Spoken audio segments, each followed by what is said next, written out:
Shalom. Hari ini tema saya adalah kebahagiaan orang yang diampuni dosanya. Kebahagiaan orang yang diampuni dosanya. Kita buka di dalam Mazmur pasal 32. Ayat 1 sampai dengan 2. Berbahagialah orang yang diampuni pelanggarannya, yang dosanya ditutupi. Berbahagialah manusia yang kesalahannya tidak diperhitungkan Tuhan dan tidak berjiwa penipu. Jadi saudara perhatikan firman Tuhan berkata, berbahagialah orang yang diampuni pelanggarannya. Berbahagialah orang yang kesalahannya tidak diperhitungkan Tuhan. Artinya saudara bahwa dosa yang diampuni itu dianggap sebagai berkat yang terbesar. Berbahagialah orang yang diampuni dosa, diampuni pelanggarannya, kesalahannya tidak diperhitungkan. Firman Tuhan berkata apa? Bahwa dosa kita, pelanggaran kita dibuang ke tubir laut. Sejauh timur dari barat dilemparkan dosa kita. Berbahagialah orang yang diampuni dosanya. Maka dari itu saudara, Rasul Paulus berkata bahwa dia merenungkan ayat ini. Dia berkata di dalam Roma pasal 4, ya, dia berkata demikian, Roma pasal 4 ayat 4, Roma pasal 4 ayat 6. Seperti juga Daud menyebut, berbahagialah orang yang dibenarkan Allah bukan berdasarkan perbuatannya. Berbahagialah orang yang dibenarkan Allah bukan berdasarkan perbuatannya. Jadi saudara, bukan karena perbuatan kita dibenarkan. Semua manusia adalah manusia berdosa dan hilang kemuliaan Allah. Berbahagialah orang yang diampuni pelanggaran, kesalahan, dan dosa. Bukan karena perbuatan kita, semua orang berdosa, saudara. Maka dari itu kita dibenarkan Tuhan. Bagaimana caranya dibenarkan Tuhan? Bagaimana caranya supaya kita menerima pengampunan dosa? Kuncinya bahwa kita harus mengakui dosa kita. Kuncinya bahwa kita harus merendahkan diri kita, dan mengakui dosa kita di hadapan Tuhan. Maka dari itu firman Tuhan berkata dalam 1 Yohanes pasal 1 ayat 9, jika kita mengaku dosa kita, Ia, Allah, adalah setia dan adil, mau mengampuni segala dosa kita, mau menyucikan kita dari segala kejahatan kita. Ya, nah saudara, Tuhan mau mengampuni dosa kita. Tuhan mau mengampuni kesalahan kita. Tuhan mau mengampuni segala kejahatan kita, menyucikan kita dari segala kejahatan kita. Tetapi saudara, kita harus ambil suatu sikap untuk merendahkan diri, untuk mengakui dosa kita. Confess your sin. Ya, itu yang menjadi kunci. Tuhan mau kita merendahkan diri, tapi hari-hari ini banyak orang melakukan dosa, tapi tidak mau mengakui dosa. Hidup seolah-olah fine-fine saja. Nah, ini yang menjadi kutuk, saudara, mendatangkan kutuk dan hukuman dalam hidup kita. Ya, nah saudara perhatikan, tetap di dalam Mazmur pasal 32, kata Daud apa? Dosaku kuberitahukan kepadamu, dan kesalahanku tidaklah kusembunyikan.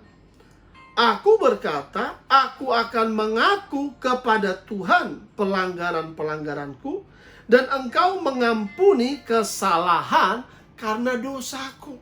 Dosaku Tuhan, ku beritahukan kepadamu, tidak ada yang kusembunyikan. Semuanya jelas, saudara, seperti video di hadapan Tuhan. Pikiran kita bisa berdosa. Dosa melalui pikiran, dosa melalui tindakan, dosa melalui perkataan, dosa melalui hati. Saudara, setiap hari kita bisa melakukan dosa secara sadar ataupun tidak sengaja. Melihat, firman Tuhan berkata, melihat, mengingini wanita lain, sudah berzina dalam hati, dosa dalam hati. Memikirkan suatu rencana yang jahat, sudah berdosa. Melakukan tindakan, apalagi melakukan tindakan kejahatan, perbuatan dosa. Apalagi melalui perkataan yang sembrono, perkataan jahat, perkataan kasar, sudah berdosa. apalagi berdusta. Saudara secara tidak sadar bisa melakukan dosa setiap hari. Maka dari itu firman Tuhan berkata, dosaku kuakui di hadapan-Mu Tuhan. Tidak ada kesalahanku, tidak kusembunyikan. Kata Daud, ayat 6 dikatakan firman Tuhan, sebab itu hendaklah setiap orang selalu berdoa kepadamu. Selalu berdoa.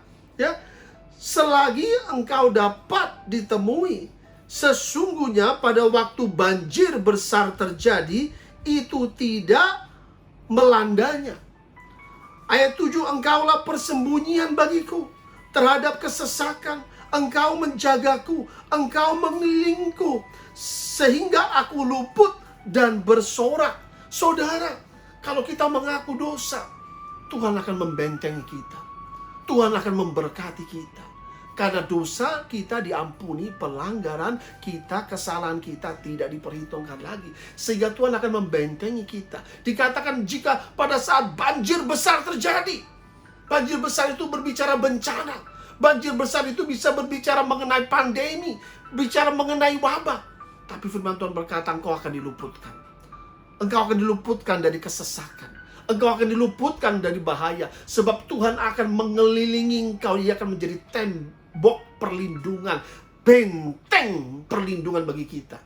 Pada saat kita mau merendahkan hati, merendahkan diri, mengakui dosa kita di hadapan Tuhan. Ini penting. Berbahagialah orang yang diampuni dosanya. Saudara, dalam perjanjian lama, bagaimana cara menerima pengampunan dosa?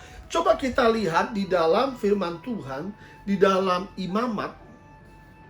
Imamat pasal 5 ayat 5 dan 6. Jadi apabila ia bersalah dalam salah satu perkara, haruslah ia mengakui dosa. Pertama, mengakui dosa pada saat kita bersalah yang telah diperbuatnya itu. Jika ia bersalah, seorang jemaat dalam salah satu perkara, haruslah ia mengakui dosa yang diperbuatnya itu. Ya, pertama kita harus mengakui dosa. Ya, di hadapan Tuhan kita datang. Si jemaat itu kalau pada saat di perjanjian lama melakukan dosa, ia datang di hadapan imam. Ia mengakui dosa yang diperbuatnya. Lalu step kedua apa yang dilakukan? Firman Tuhan berkata dalam ayat 6, dan hendaklah ia mempersembahkan kepada Tuhan sebagai tebusan. Katakan bersama saya, tebusan. Harus ada tebusan. Harus ada menggantikan dosa. Sebagai tebusan salah, yaitu tebusan salah karena dosa itu seekor domba, ya, atau kambing, untuk menjadi korban penghapus dosa. Dengan demikian imam mengadakan pendamaian bagi orang itu karena dosanya. Nah, saudara, kita perlu diperdamaikan dengan Tuhan. Dan salah satu caranya itu mempersembahkan korban penghapus dosa. Kalau tidak, kita tidak diperdamaikan dengan Tuhan. Ya, dosa itu apa sih? Dosa itu secara spesifik, dosa itu adalah pelanggaran terhadap firman Allah. Dosa itu apa? Dosa itu melanggar hukum Taurat. Salah satu perintah hukum Taurat sudah berdosa. Jangan berzina, jangan mencuri, jangan menyembah berhala, jangan memfitnah, jangan berdusta, jangan mengingini milik orang lain. Nah, saudara, itu saja, mengingini saja sudah berdosa, saudara. Mengingini milik sesamamu manusia. Ya, jadi dosa itu melanggar hukum Tuhan, ya, atau mengikuti berhala-berhala dan meninggalkan jalan Tuhan. Dosa adalah menentang firman Tuhan atau memberontak terhadap firman Tuhan dan berakibat rusaknya hubungan manusia dengan Allah. Dosa adalah tindakan-tindakan kekerasan terhadap orang lain. Dosa adalah perbuatan-perbuatan jahat, ya. Dosa adalah yaitu hidup yang tidak memantulkan kemuliaan Allah. Manusia diciptakan serupa, segambar seperti Allah. Tapi kalau hidup kita tidak memantulkan kemuliaan Allah, itu berdosa. Dosa itu tidak mengasihi sesama manusia. Dosa itu tidak mengasihi Allah segenap hati, kekuatan jiwa, dan akal budi. Itu sudah berdosa, saudara. Maka dari itu, saudara, dosa itu bisa dilakukan secara pribadi ataupun berkelompok ada dosa kolektif, ada dosa berkelompok, dosa rame-rame, dosa keluarga, dosa satu bangsa. Bisa terhukum satu bangsa seperti bangsa Niniwe. Tapi saudara, ketika bangsa Niniwe bertobat, mereka berdoa, merendahkan hati dan berpuasa, Tuhan tidak jadi menghukum bangsa Niniwe. Kuncinya harus mengakui dosa. Kuncinya harus merendahkan diri dan bertobat. Itu penting sekali. Berbalik kepada Allah, meninggalkan dosa itu, saudara. Manusia mewarisi dosa dari Adam. Ya, ketika Adam diperintahkan Tuhan tidak memakan dari pohon pengetahuan itu, buah yang tidak boleh dimakan. Tapi Adam melanggar, Adam dan Hawa. Manusia mewarisi dosa dari nenek moyang. Saudara perhatikan, ketika satu orang berdosa bisa mengakibatkan dosa seluruh banyak orang loh, saudara. Ya, dosa satu orang bisa menimpa satu keluarga. Makanya ada dosa warisan leluhur nenek moyang. Penyembahan berhala kena kutuk 3-4 keturunan.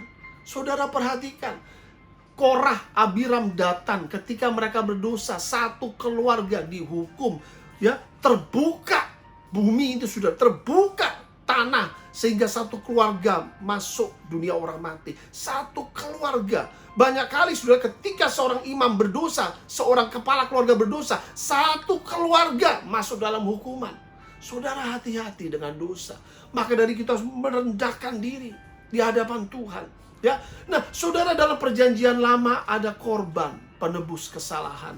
Kita syukur kepada Allah bahwa Tuhan Allah Bapa menyediakan putranya yang tunggal untuk menggantikan dosa-dosa kita. Ya, maka dari itu Yesus menyediakan pengampunan dosa melalui dirinya sendiri. Ya, yaitu firman Tuhan berkata bahwa semua manusia berdosa, mewarisi kutuk dosa dari nenek moyang kita, Adam.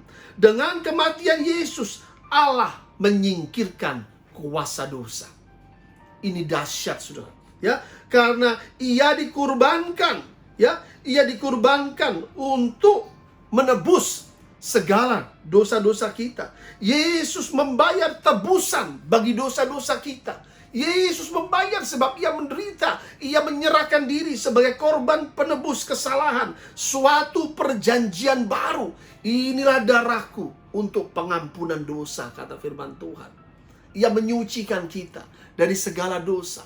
Betapa fantastik kita menerima domba Allah, Yesus Kristus, yang 2000 tahun lalu menyediakan dirinya untuk menghapus dosa kita sebagai korban penebus kesalahan. Betapa luar biasanya. Maka dari itu, itulah hidup kekal hanya didapat melalui Yesus Kristus. Berbahagialah orang yang diampuni dosanya. Tuhan Yesus berkata, dosamu sudah diampuni, jangan buat dosa lagi. Hari ini kita ambil satu sikap untuk merendahkan hati, untuk kita berdoa kepada Tuhan, mencari wajah Tuhan, dan minta ampun atas dosa kita. Minta ampun sehingga kita boleh diberkati, kita boleh dibentengi, kita boleh dilindungi dan diberkati oleh Allah. Berbahagialah orang yang diampuni dosanya. Tuhan memberkati.